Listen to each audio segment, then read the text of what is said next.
ગુરુ છે ગુરુ તેના માળે છે જેમ માળી એ પોતાના છોડનું વારંવાર મૂલ્યાંકન કરતો હોય છે તેમ આ ગુરુજનો એ વિદ્યાર્થીઓનું વારંવાર મૂલ્યાંકન કરે છે એમ જેમ છોડને કઈ તકલીફ હોય છે કઈ મૂંઝાય છે તો એને પૂરેપૂરી રીતે મારી આપે છે એમ ગુરુ એ બાળકને નાની નાની બાબતોમાં એ મૂલ્યાંકન કરે છે અને અંદર કેવી રીતે સુધારો લાવી શકાય એ વૃત્તિ ધરાવે છે આ એ જ ગુરુ છે જે પોતાના શિષ્યને એ સફળ બનાવે છે આમ તો આપણી સંસ્કૃતિ એક અનોખી છે અને ભજન નાટક ગીત માં માનનારી છે આપણે ગુરુ પૂર્ણિમાની ઉજવણી કરી રહ્યા છે ત્યારે એ ધોરણ એ 8 ના બાળકો એ પોતે એવું કહેતા કે સાહેબ અમારે એ નાટક દ્વારા રજૂ કરવું છે તો આપણે નાટક રજૂ કરીશું થોડીક બેઠક વ્યવસ્થામાં ફેરફાર કરીશું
क्या છે તું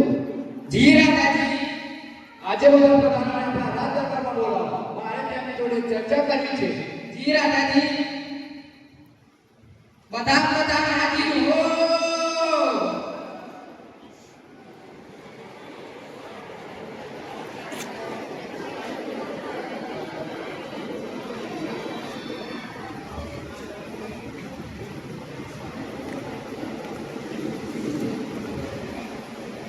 આજે તમને બધાને એક મહત્વના મુદ્દા માટે બોલાવ્યા છે આપણા રાજ્યના શ્રેષ્ઠ વ્યક્તિને મારે સન્માન કરવું છે અને ઇનામ આપવું છે જેને આપણા રાજ્ય માટે સારું કામ કર્યું હોય બોલો તમે કોણ હોઈ શકે રાજાજી મારા મત મુજબ કલાકારને સન્માન કરવું જોઈએ કારણ કે કલાકાર પોતાના વિચારો દ્વારા બધા લોકોને જીવન જીવતા શીખવે છે બીજું કોઈ મારા મત પ્રમાણે આપણે કલાકારનું સ્વાગત કરવું જોઈએ કારણ કે આપણને તે મનોરંજન પૂરું પાડે છે અને હતાશામાંથી બહાર લાવે છે બીજી કોઈ અનુભવી મારા મત પ્રમાણે એન્જિનિયરનું સ્વાગત કરવું જોઈએ કારણ કે તેના લીધે જ આટલો બધો વિકાસ થયો છે ગામના રસ્તાઓ પુલ જાતના મકાનો યંત્રો આ બધું એન્જિનિયરના થકી જ આપણને મળ્યું છે બીજું કોઈ છે રાજાજી મારા મત પ્રમાણે આપણે ડોક્ટરનું સન્માન કરવું જોઈએ કારણ કે તે લોકોને નવું જીવન આપે છે હવે કોઈ મળ્યું છે કે નહીં રાજાજી મારા મત પ્રમાણે ઉદ્યોગપતિનું સન્માન કરવું જોઈએ કારણ કે એના કારણે અનેકને રોજગારી મળે છે શું થયું રાજાજી પ્રધાનજી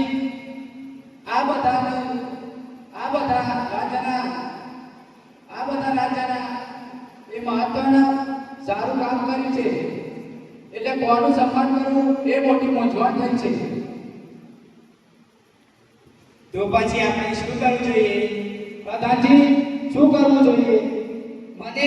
કલાકનો સમય આપો રાજાજી હું રાજના બાપા આંટો મારીને આવું છું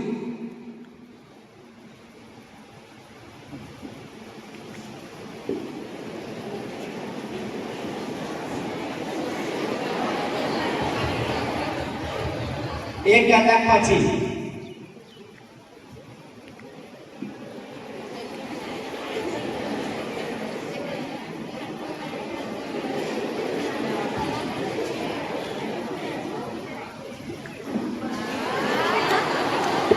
અરે પ્રધાનજી હું આ બધાને પતન આપું છું અને કોઈ પગે લાગતું નથી અને આ વ્યક્તિને લાગે છે કોણ છે આ વ્યક્તિ અરે અરે રાજાજી, આ મારા ગુરુ છે, જે અમને ભણાવેલા છે. અમે અત્યારે જે પણ કહીએ છીએ તે આમના જ્ઞાનના લીધે જ છીએ. આ પ્રધાનજી મને અમે સમજાઈ ગયું કે કોણ સન્માન કરવું, સાહિત્યકાર, કલાકાર, ઉદ્યોગપતિ કે ડોક્ટર. એ બધા આપણા રાજ્યના હિત માટે અમૂલ્ય ફાળો આપે છે, પણ આ બધાને ઘડવાનું કામ તો ગુરુ જ કરે છે. એટલે આ ગુરુના સન્માનમાં જ બધાનું સન્માન મળી જાય છે.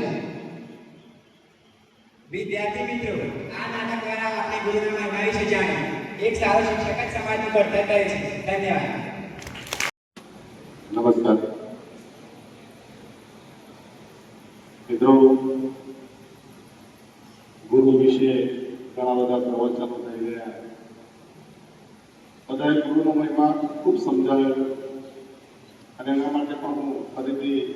અવારનવાર બે પંક્તિ દાખવું છું કે મા સરસ્વતી આપણને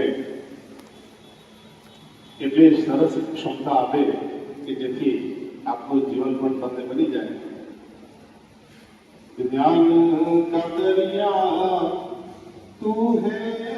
मैया, ज्ञान का दरिया तू है मैया, ज्ञान की ज्योत जगा दे, ज्ञान का दरिया तू है मैया, ज्ञान की ज्योत जगा दे, मेरी नैया पार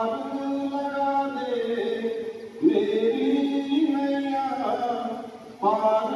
लगा दे, मुझको तेरे दिल में समा ले,